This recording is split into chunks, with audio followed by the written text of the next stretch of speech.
Am I the jerk for refusing to continue providing free childcare for my stepdaughter? Posted by you/payingcomfortable8891. I participated in a work program with the local clerk of court's office when I was in high school.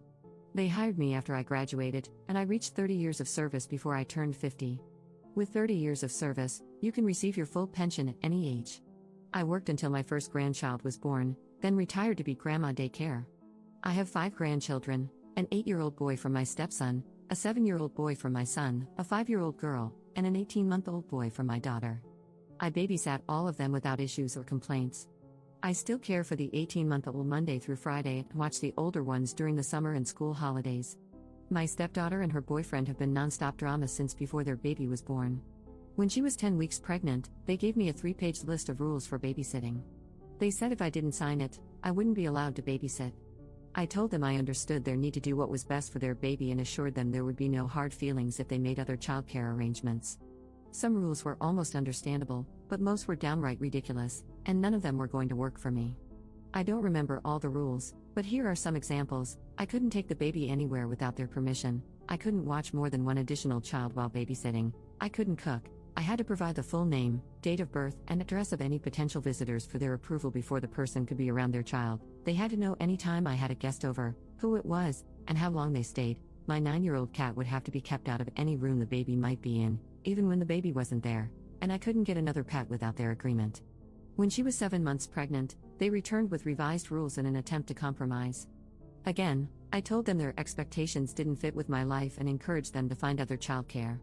2 days after my stepdaughter returned to work, she called and asked if I could watch Cullen the next day.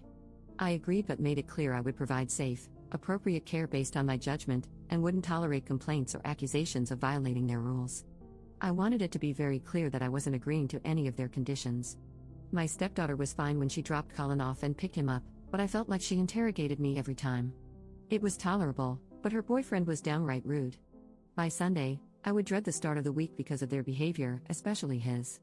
At minimum, he would pick Cullen up, make a big deal about partially undressing him, and make at least one snide comment about my cat, having another grandchild over, cooking, or something else. Then he'd say something like, "I guess we don't have any choice but to put up with this for now," or, "I guess you're happy you won." This went on for 4 months. I spoke to my stepdaughter several times and told her that, clearly, they were unhappy with how I cared for Cullen. I suggested they find alternative childcare and said her boyfriend needed to tone down his behavior. Things would improve for a day or two, but then he'd start again. It all came to a head as Thanksgiving approached. He was very vocal about not wanting me to keep all my grandchildren over the break. I made it clear there would be a couple of days when I'd have all of them and told them to make other arrangements if they had a problem. They didn't make other arrangements, and when he picked Cullen up on the first day I had all my grandkids, he was very rude. Although nothing went wrong, everyone was happy, clean, fed, and had a great day. He told Cullen he was sorry they had no choice but to leave him in an unsafe situation where he'd be neglected. I called my stepdaughter that night, told her what he'd said, and informed her they had 2 weeks to make other arrangements. I also said she needed to handle drop-offs and pick-ups, as I would refuse to babysit if her boyfriend came to drop off or pick up Cullen. Things improved when I only dealt with her. At some point, she asked if I'd watch Cullen until January because they'd found a new childcare provider who couldn't start until then. I agreed, and everything was fine while she handled the drop-offs and pickups. On New Year's Day, several people sent me a screenshot of a post her boyfriend made on social media, saying how thankful he was that they finally didn't have to worry about Cullen's safety or neglect anymore. He didn't name me or accuse me directly, but anyone who knows us knew I had been keeping Cullen. The post was clearly directed at me. I was just happy it was over. On Friday, she called and said their new childcare provider told her Cullen wasn't a good fit and couldn't return on Monday. She asked if I'd start babysitting him again. I told her I was sorry for their situation but didn't feel comfortable keeping him anymore. My husband and stepson think I should agree, provided Amanda handles drop-offs and pickups, because they believe her boyfriend is the real issue. My stepson also commented that I'd probably be more willing to move past this if it had been a conflict with my daughter's husband. For context, my pension is about $4,000 per month, plus continued health insurance. This accounts for about 40% of our household income.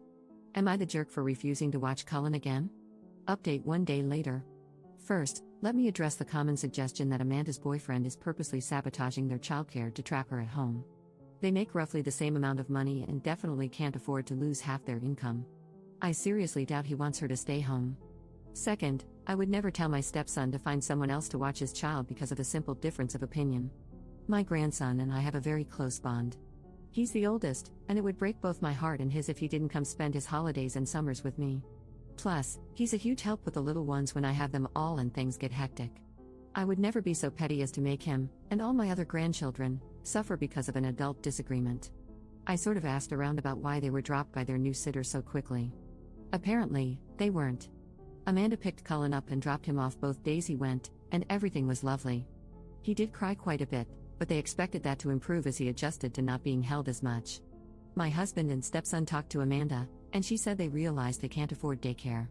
They already made the easy changes, packing a lunch, giving up fancy coffee, etc., and his dad and her mom are both contributing about $100 per month each towards childcare. They can barely afford it, but they didn't realize you have to send everything the baby needs. I buy diapers, wipes, formula, bottles, extra clothes, etc. They just hand me the baby. They didn't realize that daycare doesn't cover all that. Also, imagine her boyfriend's surprise when he found out what the staffing ratios are in this very expensive daycare. One adult cares for 5 infants. I guess he thought someone would provide one-on-one care, along with diapers, wipes, and formula for $350 a week. My stepson relayed their almost apology. They felt overwhelmed by an infant and couldn't imagine that someone else could manage that plus other things. Cullen is going back to daycare tomorrow. Cullen's dad is selling his dirt bike, and Amanda is selling some designer clothes, handbags, and shoes to cover the cost. It'll get easier for them in 6 months when he transfers to the 1-year-old class, which is a little cheaper. Commenter: I'm so glad Op isn't backing down on this. I cannot believe she is providing everything for all the grandkids as well. Lesson well learned for the stepdaughter and her clueless boyfriend. People seldom appreciate what they receive for free.